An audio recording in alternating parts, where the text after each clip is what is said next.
Alright, this is my video on the LF file manager. As you can see, I have it up here, and it's for macOS. And out of the box, macOS, there isn't that many features that it comes with.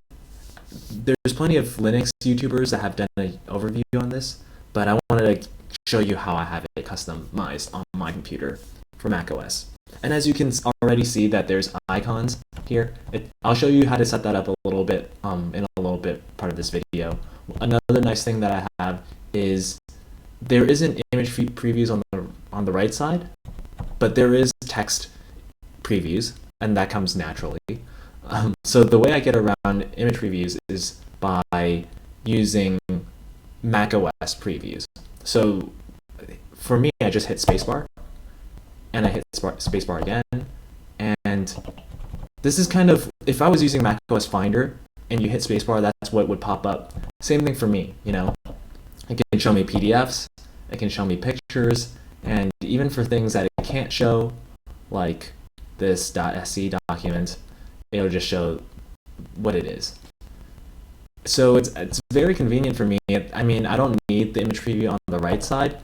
If I was using Finder, I would just hit spacebar anyway to look at it full blown like that, and it's plenty fast. So let's kind of go over how I have it and jump into my lfrc. So once you set previews to true, then it'll automatically try to detect for previews on the right side. Once you set icons to true, it'll try to detect for the icons.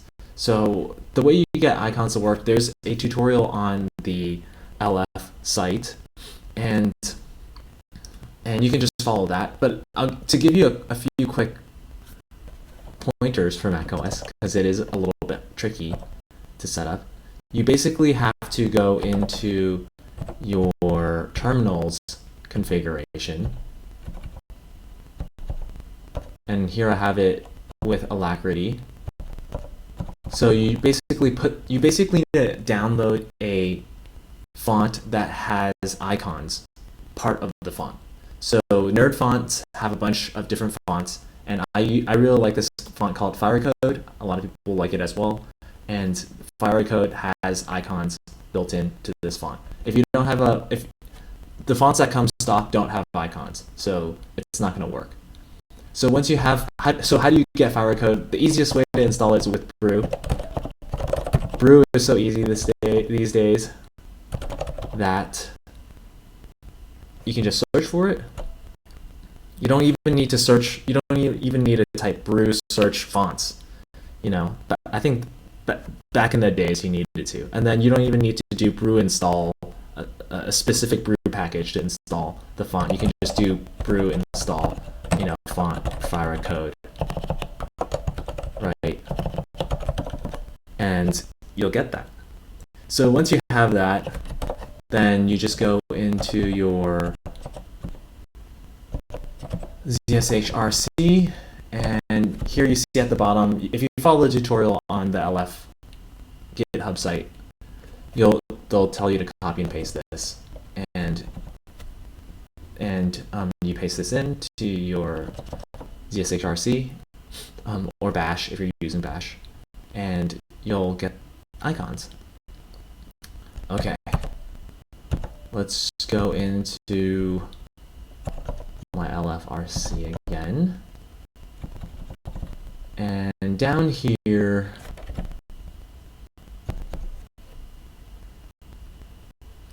I've mapped space. So space is typically mapped to toggle, I think. I've remapped T to toggle because that just, well, for one, for macOS, the way you cancel that preview is with space anyway. So it's just more intuitive for me. And then T for toggle is also pretty intuitive. So this line here says map space, and then $QL manage -P, $F is how you get image previews to work with macOS. So QL manage is just this macOS utility does a bunch of things, and then the -P flag is for previews. And then this $F, if you look at the LF documentation, it's whatever you're going to be, it's the file that you're going to be selecting. So whatever's highlighted in LF. So basically for me, then it's running this command on that file that's highlighted and pulling up the preview. Cool, so those are like the two main things. A few other things, if you're still sticking around, that I think is pretty cool. Actually, there's a few other things I think are pretty cool. So this here, this open command, man, this took me, when I was starting LF, I wanted to show you that, just to prove that it works. See, icons work on my Kitty terminal as well.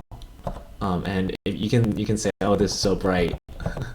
Why don't you make it dark? You can look at my other video on how to do automatic theme switching. So just like that video, that video to figure out theme switching took me like more than 6 months. This took me like more than 6 months too. This part, this open part. So how to open with MIME types. This is easy, right? I just basically, I think I search any person's like lfrc on GitHub, and I got how to open with MIME types. That's easy. But this part down here, where it says, where it's a nested case statement, this is what took me like another 2 years to figure out, and I just figured it out today. That's why I'm making this video. So typically, if you're in LF and you open something like this, let's see, let's go to my example folder here, cd downloads example.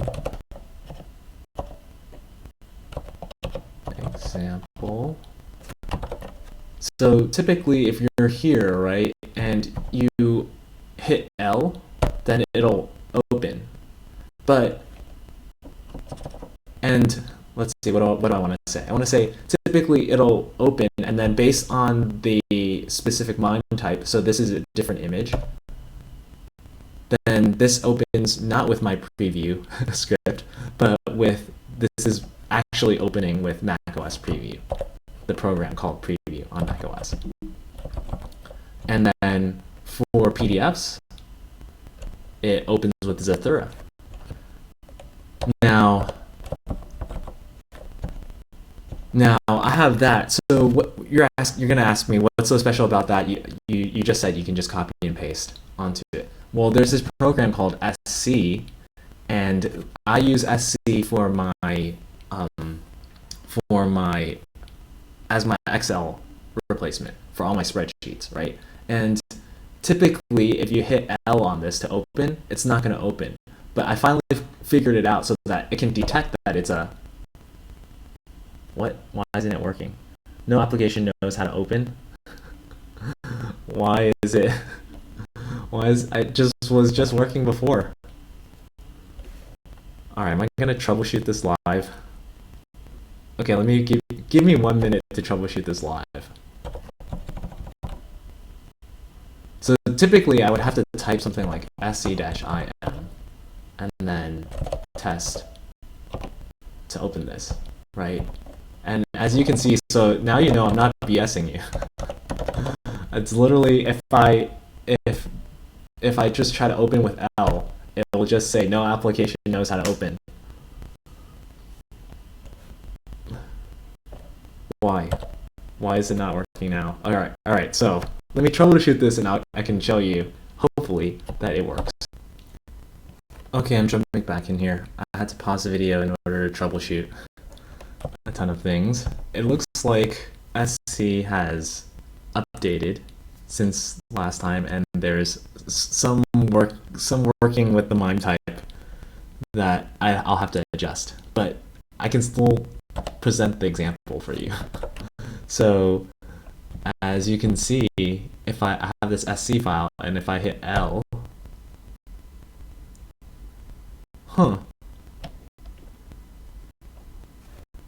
as you can see, it can't open this.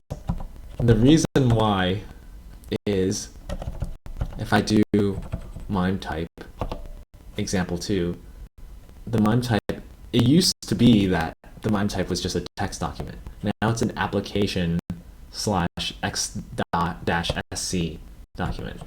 So what do we need to do? All right, let me just live edit my. I'm hoping this is good for you guys. I'm hoping there's some newbies around here where this is actually useful for them.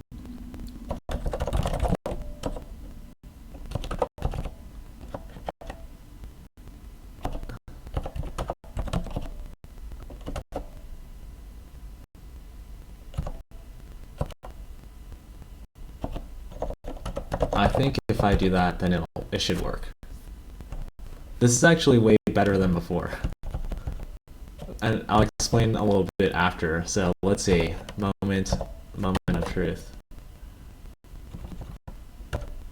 Oh, it works! All right, even better. It's even better that it's an application. So this is a lot easier. So before, what did I have to do? Before, I had to have a nested case statement. And in that nested case statement, because SC used to be a text document, then what I did was I put whatever the file is. Remember, $f is the file that that lf is hovering over, and then if the file ends with a sc, and this is what the *sc does. It means that if it ends with this extension, then I will run the command sc-im on that particular file. And then for everything else, then I will run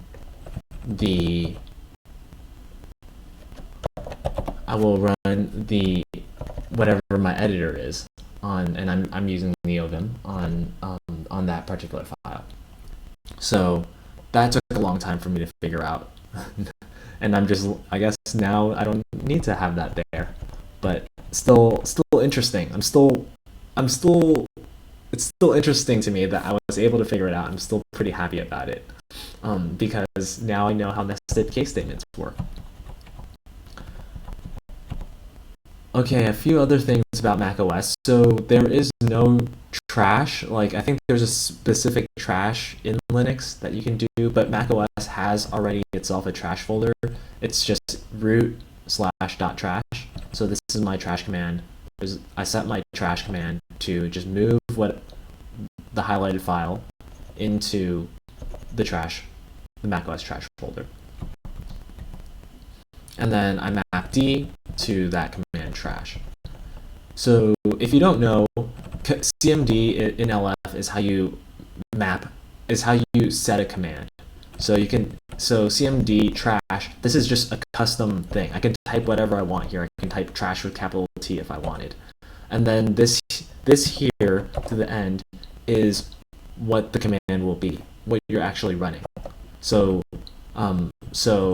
mv is to move, $fx is the highlighted file into my macOS trash folder, and then I map D to this trash command. And as you can see, this trash command reflects back to this trash command. Breaking it down, because when I was first starting out with shell scripting and being on macOS, this was so confusing to me. Okay, mounting drives is pretty useful. So a lot of people, they have to go into Finder, and then they have to right-click on the drive, and then they have to manually eject it that way. What I do, and I don't think I have a good example to show you because I'm out of ports, because I'm on a Mac, it's low on ports, so I can't show you how I would do it. But basically, I would just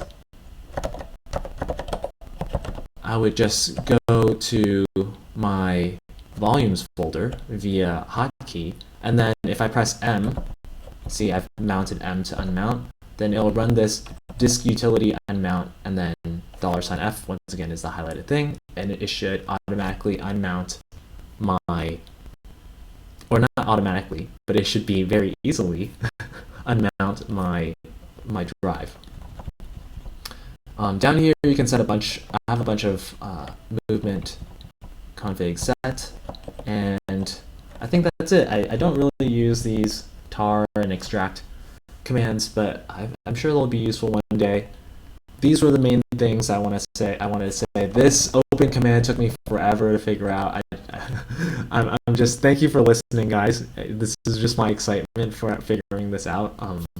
This nested case statement thing, and me feeling like a genius for finally being able to figure this out. So I'm excited to be able to share this with you, hoping that this will inspire some of you who use Finder to switch over to LF. So thanks for watching.